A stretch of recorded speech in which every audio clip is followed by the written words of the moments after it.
Hi there, I'm Amanda Cromhoe from Truth. Welcome to the Blind Loyalty Challenge. We interview world experts in loyalty blindly.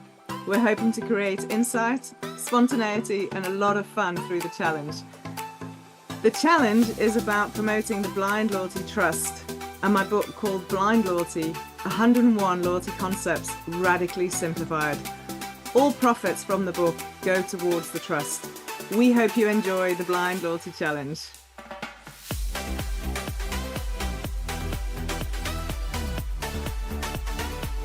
So welcome to another Blind Loyalty Challenge. And today I have a young man who he and I used to go to Loughborough University, but not together because he's significantly younger than my fair self, and which he pointed out. And he's sitting in darkness, which I think is a reflection of the UK weather versus me in sunshine in the Cape Town weather. So Tom Pearce, great to have you. Thank you for joining us. You're the managing director of the Loyalty People, and thank you for taking up the challenge. Yeah, it's my pleasure. Thank you very much for having me on the show. And yeah, it is a bit dark here. It's not the best day, actually. So yeah, sorry that I'm shrouded in darkness. Well, I do think it's a reflection of Cape Town versus the UK in November. So, Tom, straight into it. So, chapter 14 of Blind Loyalty is titled "At the End of Every Data Point is a Human." It's one of my favorite chapters with a contributor of Shawfall Islam, who's a magnificent data expert. And in there, we describe AI to be augmented intelligence rather than artificial intelligence. It's just a play on words. So, in your opinion, what role does AI play in loyalty? Oh, great question. So, I think the first thing to say is that AI is not really new to loyalty. In terms of machine learning, we've been using machine learning to process massive amounts of data and find triggers and behaviors and things like that within the data. We've been doing that 25, 30 years within airline, banking, and grocery programs. I spent my kind of introduction to loyalty back in the kind of, I think, about 2005, I joined Nectar, maybe something like that. And that was a real education in how the machine learning can process those millions of transactions, millions of SKUs per day, and come up with targeted comms and targeted offers. So, machine learning and AI in that form has been around for a while. I think where it's evolved to now is it's evolving towards customer care. In terms of chatbot and conversational AI. In my opinion, it's not quite there yet. I know that brands like Microsoft, Google, etc., Amazon, they're sort of marching ahead with that. We've got Cortana and Alexa and all those guys, and that's getting there. But I don't feel if I contact my bank or something like that, and I get through to a chatbot, it frustrates me. I just want to speak to a person. So I'm not sure if it's quite there yet, but where I think it is evolving is the ability to scrape data from lots of different sources. Yeah. So machine learning can process data. It can process transaction data very easily. And what I think AI is now doing is finding a person and scraping other bits of information from interactions with the app or the website or social media or polls and questionnaires that you've filled out or interactions you've had with customer service. It's bringing all of those together to create a single customer view. So it's helping to gather, not just analyze data. And that's, I think, where it's working really well. And then on your point about augmented, I think there's quite a few cosmetic brands that do kind of virtual try on type makeups. That's quite cool. IKEA in Europe have got a real push. I don't know if it's hit Africa as well, but they have advertised very effectively their app where you can take a sofa or a chair or a wardrobe and project it on your phone into your living room to see how it's going to look. And that's more of an augmented reality, I suppose, rather than an artificial reality. But that also is quite a cool new way to use the tech. Yeah, lovely. I love that. Fantastic. Super love that. Thank you for sharing the examples. Yeah, pleasure. So on that point, you obviously know quite a lot about this stuff. Oh, gosh. So, no, I'm not sure that's true, but yeah, let's try. You're a self-claimed data nerd when we I last am. chatted, so I thought I'd pick up on that. What's the most amazing data insight you've come across in your career of loyalty? Oh my, that is a hard question. That I that I'm thinking, I'm struggling, I'm thinking. I think actually with Nectar, I think the sort of things that we did with Nectar, predicting things that were happening to people in their near future. So, you know, if we started to see people going down the baby aisle, but quite infrequently, then we Yeah. might think either they or somebody they know closely is about to have a baby. So we would flag that. We wouldn't necessarily start inundating them with baby product offers, because it might be that they're buying too infrequently to actually have had the birth. Or it might be that they're going to be a grandma or an auntie or an uncle or something like that. But we would use that data really cleverly to think, right, something's about to happen here. Let's put them into a segment to start to talk to them in a very relevant way about this upcoming life change. Yeah. What I think probably is building on that, what I think is probably the coolest data thing that I saw was while I was at Collinson, we sold a loyalty solution to Raiffeisen Bank in Romania. Raiffeisen Bank are, I think, 11 or 12 markets across sort of Central and Eastern Europe.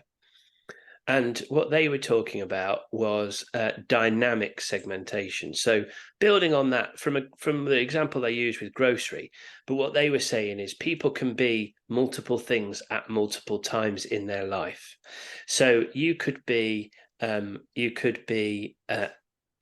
of approaching retirement, or you could be just starting out in your working life.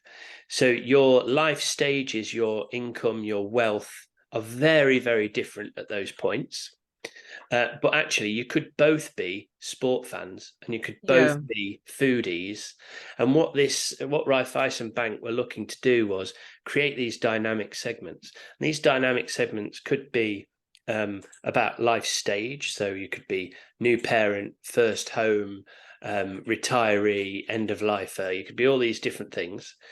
But you could also be in these kind of life cycles or hobbyist sections. So again, you could over-index its spending on sport. You could over-index spending on eating out. And these would create these dynamic segments, which were about life stage. They were also about life cycle. They were also about hobby and interests. And actually, people could be in multiple different things. And that works for a bank who has multiple different or masses of transactional information available. And they really were looking to say, okay, what sort of person is this? What are they doing? And how can we entice them? So if you're a retiree, they might, through their merchant partners, they might entice you out to eat during a weekday. Whereas somebody that was working, it would be more weekend and evenings. But they went even further. So they'd then say, right, let's use the geotagging through the app to say, right, this person is in the mall. They've been in the mall for 3 hours. It's 2:00. They're probably getting hungry. Let's ping them an offer for a coffee shop. So their intention was to be super targeted and hyper personalized offers based on not only what the person likes to shop, but also their wealth, their life stage, their location, actual geolocation, the time of day, etc. And that really, I thought, yeah, these guys are going the extra mile here. These guys are really thinking outside the box about how they can use all the data they've got available to make this hyper personalized and hyper relevant. Definitely. Like that's almost like textbook stuff you read about, but very rarely you actually see in practice. So fantastic that you've seen that. Amazing. Love it. Great examples. Thank you. Down from coffee shops, hungry in the mall to am I going to have a baby? Oof. Yeah. Hopefully not at the same time. Hopefully not at the same time. But yeah. The answer to that last question is absolutely no. Before there's rumors start. Okay, last question. What is your favorite own personal loyalty experience? Oh, Your reactions are brilliant. you really are just, oh, crumbs. I'm trying to think now. Yeah. Does it have to be something that's happened to me or just something that I've seen and I've thought, wow, that's really clever? Yeah, either. So whatever's going to add value to anyone who's listening to this. Yeah, right. Okay. All right. Okay, great. I think it's normally the ones that I think, yeah, this is good. These are the things where it appeals to your passion. So and that can be difficult because you might be loyal to an airline, you might be loyal to a electronics brand, a car brand, etc. And it doesn't necessarily feel like a passion. You're collecting it for a convenience point of view or a value point of view, or that sort of thing. But my passion really is cycling, and I think that the brands in there that really talk to you really well are the ones that really excite me. So there's a kind of a mountain bike apparel brand called DYFRS, and if you weren't into mountain biking, you probably never heard of them. But Yeah. they are very good at talking to people about their kind of life stage and their use of the brand, and it's aimed at guys like me who are not quite coffin dodgers, but we're getting there. Probably a little bit old to be messing about on bikes still, but it's aimed at our kind of generation. The branding's got kind of coffins and death and things like that on it. But really, it's just kind of, okay, guys, you're not getting any younger. You need a bit more padding. You need a nice warm cagoule, and it just engages me quite well. And I think that's and really it's not necessarily about a value proposition or a points or anything like that. It's just a nice way that they talk to me in a very relevant way to me. Lovely. I love that. I love the fact it's not necessarily a loyalty program, but it's customer loyalty at its best. So just talking to the customer really at the heart of their business. I think we found a new name for a segment there. Coffee Dodger. That's terrible. Okay, it isn't even a question. The last part of the Blind Loyalty Challenge is, can you tag someone to take the challenge next? Yes, I would. I'd like to tag two people actually. So and these two people have intrigued me recently because as a loyalty purist, having come through kind of classic loyalty programs, people like Nectar, etc., my view on loyalty is all about